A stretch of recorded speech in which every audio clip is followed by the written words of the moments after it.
All right. So I went and got a snack. I guess, you're not you when you're hungry.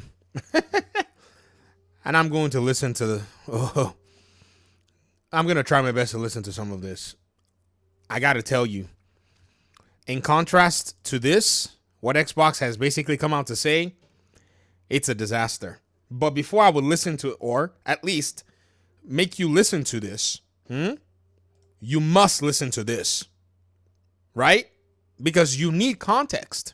Xbox, our vision is for you to play the games you want with the people you want anywhere you want. That's why we're investing in our next generation hardware lineup across console, handheld, PC, cloud, and accessories. I am thrilled to share we've established a strategic multi-year partnership with AMD to co-engineer silicon across a portfolio of devices, including our next generation Xbox consoles, in your living room and in your hands. Okay, I'm eating because, like I said, I had to go get a snack. So if I'm correct, they're going to be making multiple Xbox console SKUs in your living room and in your hand. This lady even put, the parts of your body that you're going to be using to play this device and the place where this device might even be in your home. I don't know how. Okay, do you know why I'm saying this? I'm saying this simply because here's something that Richard Ledbetter says. Oliver, I'm curious about your comments on this one. No. That Xbox Soft is basically committed to a next generation Xbox. The question is, of course, what form that Xbox will take. I think we're going to expect to see something quite different from a prior console launch. Oliver, I'm curious about your comments on this one because, I think the reason we're having this discussion is, again, due to poor communications from Microsoft. Do you hear that? These people literally almost just doxed you while describing the Xbox console in your living room. That's my personal space. And this bro just said that because of poor communication in your hand. Ah! Don't touch me. Oh, man. Oh, yeah. Now I've had a snack. Now I'm happy. Let's listen to the rest of this. There's always kind of like a sort of level of interpretation that can be given to these comments. They should be a lot more crystal clear. What do you think?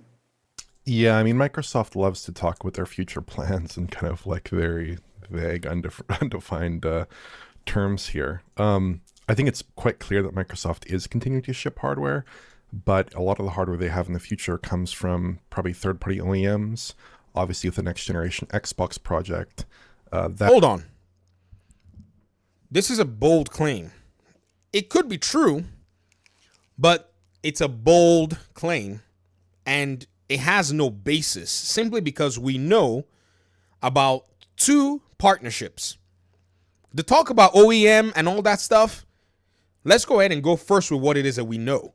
Xbox Series X and S is designed and manufactured in partnership with AMD. Sarah Bond has just in this video talked about, listen. Together with AMD, we are advancing the state of art in gaming silicon. Okay, so they're back again with AMD. We're back again for another one. Any hip hop artist featuring their favorite or featuring another one will say it, right? We're back again, another one. Xbox is saying it, right? The second is the OEM partnership that we know of is only one with ASUS for this handheld. So if what Mrs. Bond is saying, if my ears are hearing, Xbox is going to have its own silicon partnerships to make its traditional console with AMD, which is different from what you're seeing here.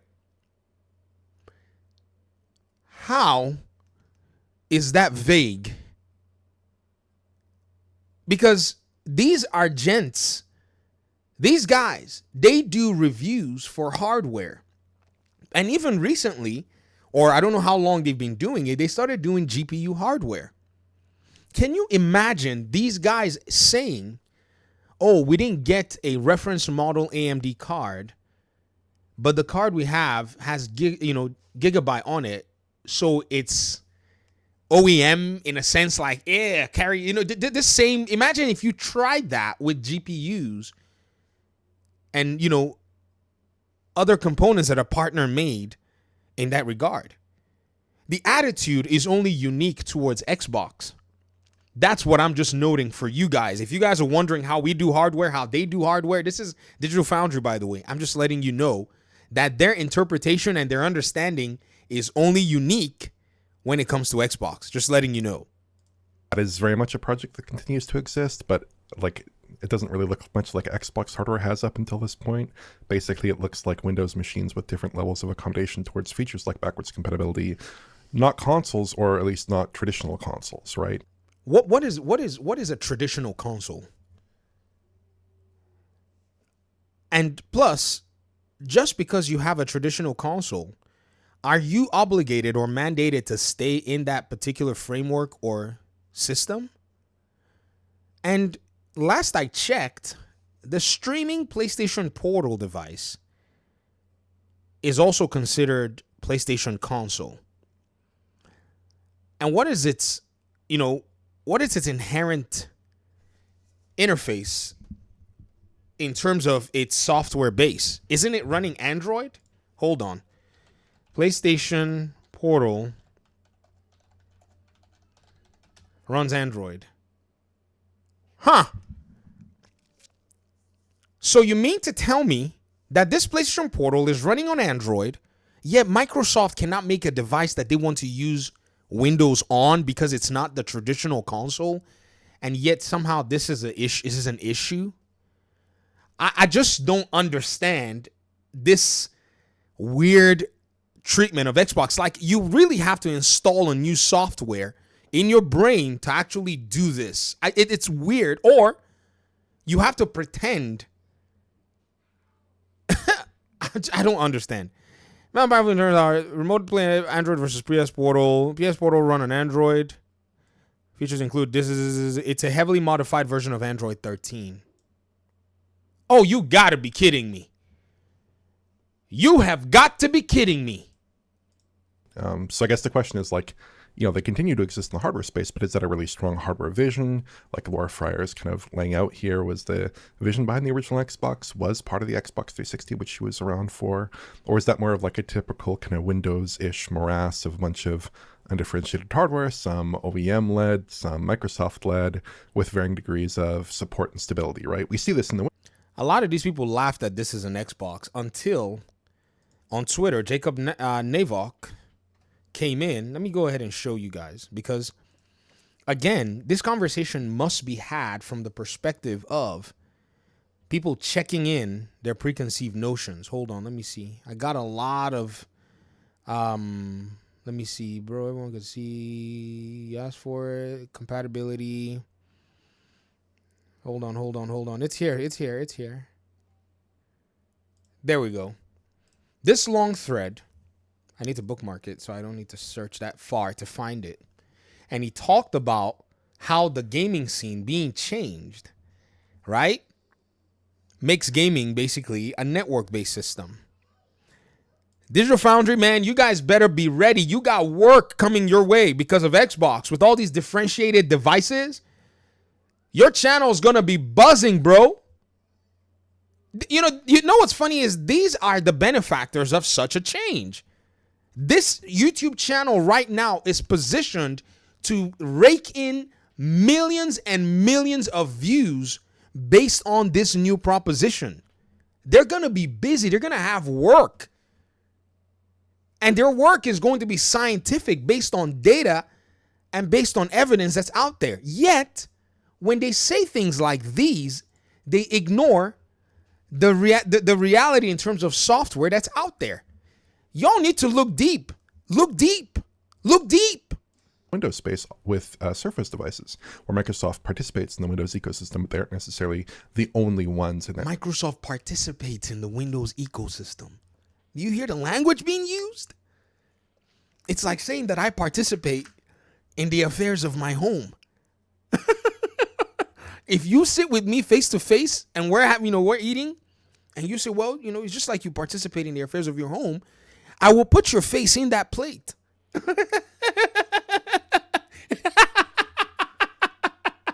I'm just telling you, man. Just letting you know. ecosystem. They are one of many players in the ecosystem.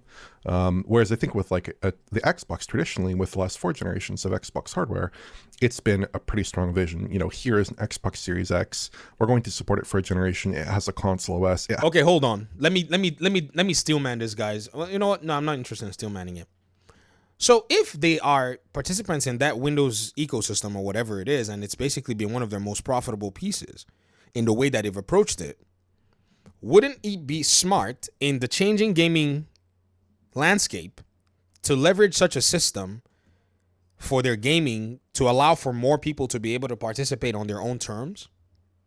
Would that not be good for both the gamers and them? Because now they make a traditional system, as has been said in this video here by Sarah Bond, and then they also bring in partners, as they're doing with Asus, but also maintaining that core base as they've announced that they're going to do with AMD for their devices over here, which has proven Windows to be much stronger in terms of its accessibility in that regard. And then Xbox now gets to benefit from it because the gaming landscape, as written by analysts, is already changing. So Xbox is no longer, in a sense, barred or walled by a box, but only now an ecosystem that can accommodate anybody from anywhere, and they basically work on the software that makes it happen. So it would stand to actually be understood from that perspective that this is actually a money-making move and a customer-friendly move rather than the traditional model. So you are arguing for the anti-consumer traditionalist model of the console, thereby, in a sense, contradicting what Digital Foundry has stood for, which is informing the consumer about what's out there. Do you guys not see what you're doing when you carry on this line of thinking? Or maybe you don't see it. Has exclusive games, right? Not anymore, but it did at the time. Hold on, let me see. It has here is an Xbox Series X. We're going to support it for a generation. It has a console OS. It has exclusive games, right? Not anymore, but it did. What do you mean? And it never did. Did you hear that? At the time when they were pitching it, it never did. This is faulty. The Xbox Series X and S never had a single exclusive, to my knowledge, unless there's something that broke there that I don't know about. Am I right, ladies and gentlemen? Because from what I know and what everybody should know is that Xbox games, as far back as 2016, 2017, were no longer exclusive. These are faulty assumptions everywhere that a lot of these people are using to pretty much categorize Xbox. Hold on a minute here. Let me go ahead and kind of, look through. What is it? Sea of Thieves 2020? June 2020? When did the Xbox Series X come out? Release date November 2020. If I go to Xbox Studios, let's go all the way down. Let's see what day and date kicked in. This is 2020. Everything here was launched on PC day and date. I think starting around here with these guys. So there's no way the Xbox Series X and S had any exclusives. They were never pitched as that because all the games were available on PC. Games, right? Not anymore, but it did at the time when they were pitching. No, it didn't. Y'all just want to engage in Xbox slander. Man, the Xbox community, you guys are the example of turn the other cheek. Because if they had been saying this stuff about PC, the dragging. System. Whereas I think with like the Xbox traditionally, with the last 4 generations of Xbox hardware, it's been a pretty strong vision. Here is an Xbox. It's been a very anti-consumer approach. Sure. Strong vision to milk you. Series X. We're going to support it for a generation. It has a console OS. It has exclusive games, right? Console OS built on Windows. Like this console OS here is built on Android, and then the one on the console is built on FreeBSD. Basically Unix, Linux family. anymore, but it did at the time when they were pitching it. It will go toe to toe with PlayStation with competitive pricing. This isn't that, or at least to some degree, it's not that. How do you know? You don't know the pricing. You don't know. You don't even know what it's going to look like, run like, play like. You're not even aware. In significant ways, it's not that vision. But I think that is a meaningful shift away from what Xbox hardware has meant in the past. They will obviously ship something. I don't think there's any doubt about that. I would be very, very surprised if they did choose to cancel kind of the main thrust of this project, even if they are canceling projects like, or at least putting on hold, projects like the first-party Xbox handheld. But over the medium to long term, I think that is probably really diminishing what it means to ship Xbox hardware. And I think it is kind of a maybe even a slow exit from the hardware business, if not just a diminishment of their role within the hardware business for consoles and gaming boxes in general. There's no one who can watch this Sarah Bonds video and draw that conclusion. I don't see it. You have to have had that preconceived notion, and then this video now has to pretty much make you, have to override the truth in your mind in order for you to be able to go ahead and say, you know what? Yeah, this is the conclusion that I'm actually coming up with. Else, I'm quite surprised. I really am. Anyways, let me keep watching. Yeah. John, thoughts? Yeah, I mean, it feels like this new model shifting towards more of a Windows-centric device is the only way forward at this point. Like, why would you release a closed, subsidized style console at this point as an Xbox, given everything that they've done in the last year? It makes zero sense.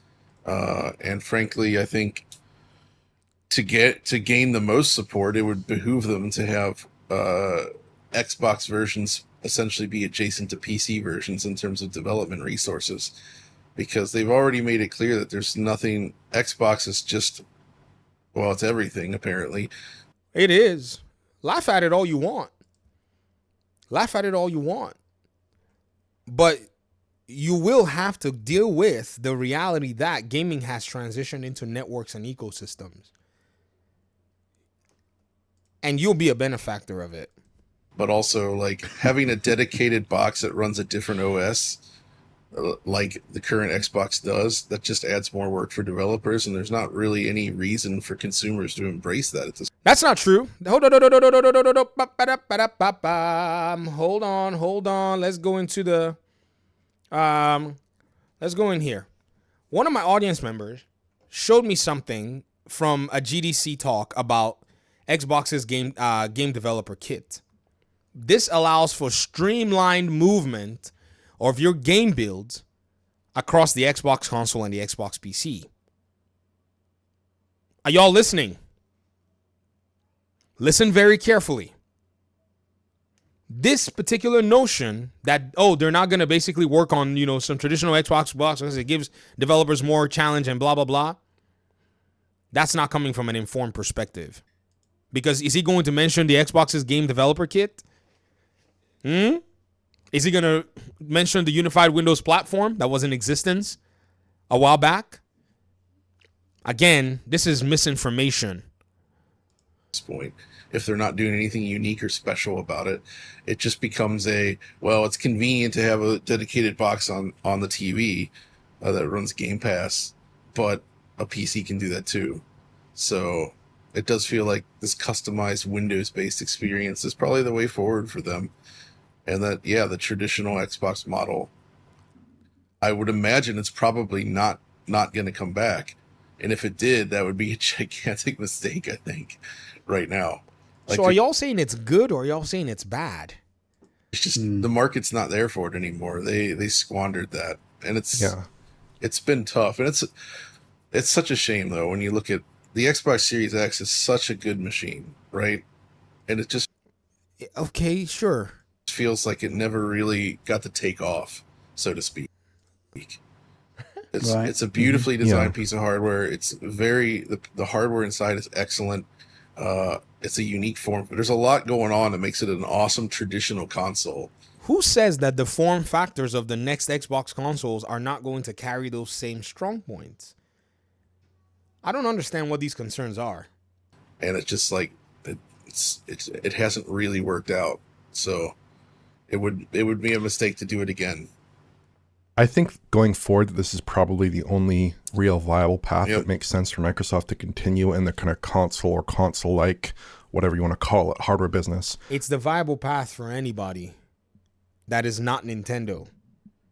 Do you know how I know? Do you know how I know? Here's PlayStation when their leaks came forward. And do you know what they said? They said unified mobile PC console experience doesn't exist. Form factor and computer power are too diverse. So this unified PC console experience doesn't exist for them, but Windows is unifying it with the unified Windows platform, and also making sure that you can get those things in there. And even they themselves are looking for a multi-platform reach to go to PC and mobile, but they just have a strong barrier because they've maintained a locked ecosystem and now have to figure out how they go ahead and leap over the challenges that they've pretty much created with their own ecosystem being somewhat closed, but is now wanting to be open.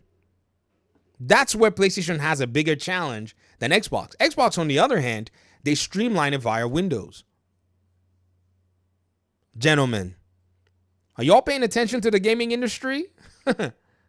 But I do think like there are some really key questions about what Xbox is supposed to represent. Like on the so-called console side, it sounds to me a lot like the final form of this thing is just a PC with hardware back compat and an interface that is going to be common across many different kinds of PC devices. So what is the distinction behind those devices? Exactly how is Microsoft going to distinguish an Xbox PC or a PC that can run Xbox versus... I gotta ask you, what does the distinction actually matter if they are actually allowing for you to enter their ecosystem via the Xbox setup? Tell me, what does the distinction actually matter? I'm just curious because this is so weird that everybody is like worried about the distinction. Is it just going to be a this or that? What does it actually matter? Yes, there will be distinctives because you can already tell the Asus Xbox Ally X is going to be different from whatever Xbox is making. But I'm just curious. What does the distinction actually matter? Because y'all act like gamers don't know what they're buying. Like they're going to walk into the store and not going to know what they're buying. Right? Like you're going to be like, oh, I don't know what this is, but I'm going to buy it. I'm just curious. Do you not know if you're going to buy yourself a Surface laptop or if you're going to buy yourself a Lenovo laptop? How many of you here are confused about what a Surface laptop versus a Lenovo's, what's the name? They call this one name of laptop that has the foldable whatever. This is all weird. To me, this is all just strange. Xbox device versus all these other devices they're branding as Xboxes. By the way, at a time when there is no Xbox interface on PC, there is nothing that remotely works like an Xbox on PC at the moment. There is nothing like that. They've redefined their own platform of what an Xbox is. You didn't make the platform, Digital Foundry. You guys did not do any of the any of the branding or whatever. So they're going ahead and leveraging their Windows and saying, now we're going to make Windows be that Xbox experience that is unique towards gamers. Outside of maybe Steam, the Steam Big Picture mode, which is obviously not an Xbox. So I don't know exactly what Microsoft is doing with all this branding that suggests you're getting an Xbox category of device here. Like I said yesterday, you need to watch The Fox and you need to watch Linus Tech Tips assessment of the Xbox Ally X, and they talk about that Xbox operating system. They talk about it in detail. Digital Foundry is talking about this from a perspective of not having even been able to check that thing out, right? They never got the invite. They never got the whatever. I'm not saying that they're saying it out of malice, but they are saying it from a lack of just not knowing what it's going to look like. So all the effort and all the energy that they spend on the device, I think they need to cut it down until they can get their hands on the device to make, better content so that they can inform people about it.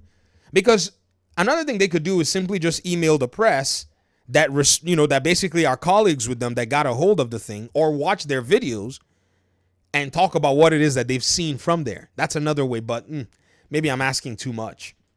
And I think that's what Laura Fryer is saying as well. You know, the Xbox is historically meant a console experience, at least, you know, at a stretch, a console-like experience. Microsoft is only delivering one of those at the moment, and it's called an Xbox Series X and S, right? Isn't that crazy?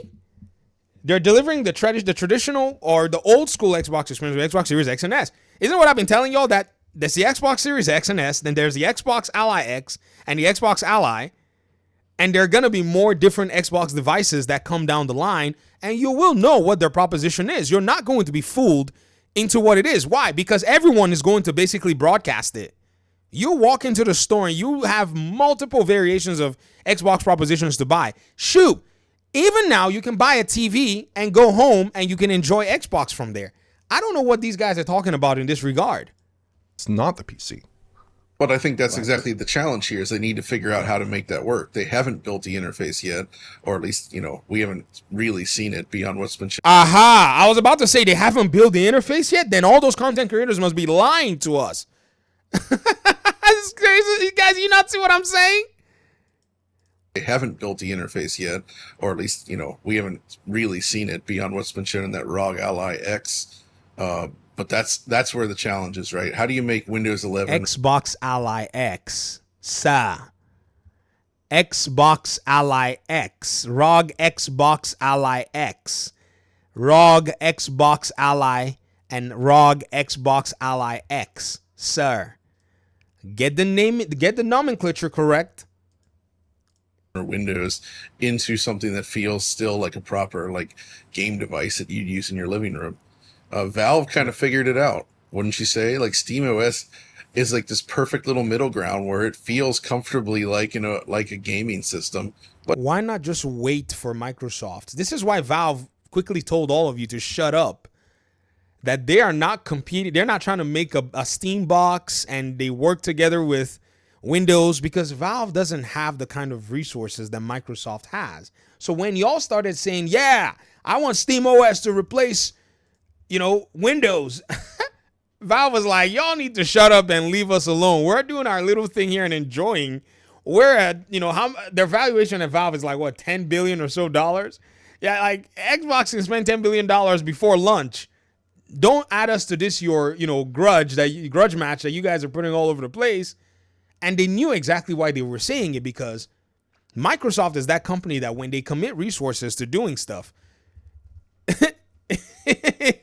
you're not going to be playing around with them. And the people who got to see that device, from what they've said, they said it was a good first step. So we'll see when it launches. We'll see. but it's still an OS underneath. You can still access extra features. And Which is fine. I think Microsoft Xbox games will be designed for whatever interface they come up with. And games that are designed for Xbox certified devices could just say target that spec, right? Like make like a set of specs that sort of fit that Xbox. That's the developer's choice. I don't know, bro. Can I continue, man? Or I'm just gonna have. You know what? I did my best. I think, and this is it. These guys can just wait till the device comes out, and I think a lot of their criticism, and I think a lot of their assessment would be way better positioned from that. Thanks for watching the video. Peace out.